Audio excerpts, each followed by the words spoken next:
I was 17 when I started at the research center. Went down there and applied for a job. And they said, well, what can you do? And I said, well, I'm a beet worker, right?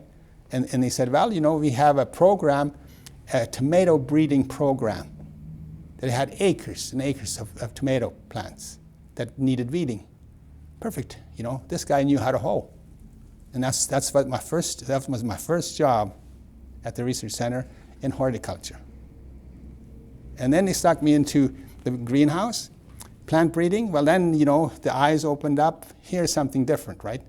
And the first sort of innovation that I made in the greenhouse, we were all as kids, they had other ones about my age, we planted tomato plants, and it had to be one plant spaced so there would be 100 in this box, right?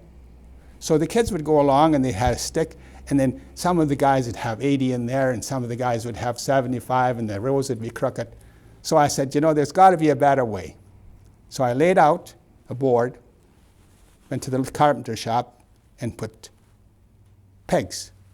And I laid it out perfectly, and so 100 would be, and I just flipped the board, and I pressed that into the soil, and I said, you guys, okay, one plant in every hole, no more guesswork. So there was a Dr. Noneke. He was in charge of this program. And he came in and he looked at the flats, and they were all so nice and uniform. And he said, who did that? And the guy said, oh, that kid there. And he said, well, why didn't we do that years ago? Simple, right? But that sticks in my mind.